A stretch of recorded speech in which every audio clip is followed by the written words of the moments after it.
নমস্কার, আমি শ্রাবণী। আজকে আবার আরেকটা নতুন ভিডিও নিয়ে এসেছি আপনাদের জন্য। দেখুন, সেটা হচ্ছে একটা অ্যালুমিনিয়ামের কড়াই আমি কিছুটা সর্ষের তেল নিয়েছি। তেলটা আমার যে একটু গরম হয়ে যাবে। আজকে আমার রেসিপিটা হচ্ছে ঢ্যাঁড়স আলু পোস্তের রেসিপি। তো আমি ঢ্যাঁড়স আর আলুগুলোকে সুন্দর করে কেটে আমি ধুয়ে রেখে দিয়েছি। এবার তেলটা যেই গরম হয়েছে, এবার আমি এর মধ্যে ঢ্যাঁড়স আর আলুগুলোকে একে একে ছেড়ে দিচ্ছি।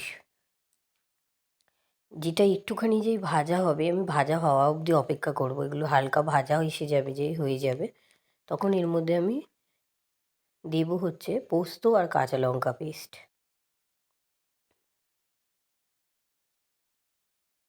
আমি এখন এটাকে ভালো করে নেড়ে দিচ্ছি ভাজা হওয়ার জন্য।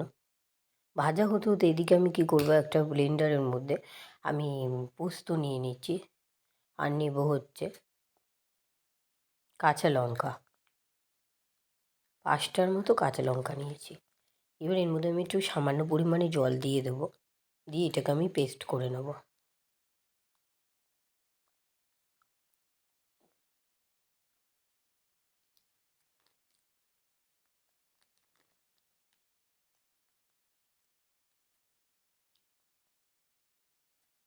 এই যে আমার পেস্টটা হয়ে গেছে। এবার এই পেস্টটাকে আমি, এটাও আমার ভাজাও হয়ে গেছে ঢ্যাঁড়স আর আলুটা।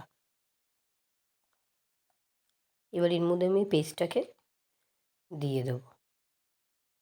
এরকম আমার ভাজাটা প্রায় হয়েই গেছে, এরকম ভাজা হতে হবে। পেস্টটা আমি দিয়ে দিলাম, পোস্ত আর কাঁচা লঙ্কার পেস্ট। এবার একটুখানি ভালো করে নাড়াচ্ছি, এটাকে একটু কষাতে হবে। এবার এর মধ্যে আমি দেবো হচ্ছে মশলা। আমি একদম হালকা মশলা দেবো, সেটা হচ্ছে হলুদ গুঁড়ো দেবো 1 চামচ, হলুদ গুঁড়ো দেবো, দিয়ে দিলাম। জিরের গুঁড়ো দিলাম 1 চামচ, আর লঙ্কার গুঁড়োও দেবো 1 চামচ। দিয়ে এটাকে আমি একটুখানি ভালো করে কষিয়ে নেব।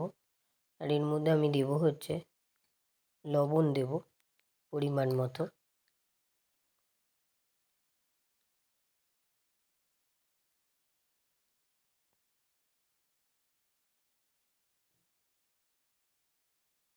দিয়ে দিলাম 1/2 চামচ লবণ। আর দেবো হচ্ছে কি, কষিয়ে নিয়ে এবার আমি দেবো ওর মধ্যে জল। কারণ আমার এই পোস্তর এটা গ্রেভিটা ড্রাই হয়ে গেছে, যেহেতু আমাকে আলু আর ঢ্যাঁড়সটা সেদ্ধ করতে হবে, তাই এই যে আমি জল দিয়ে দিলাম কিছুটা পরিমাণ।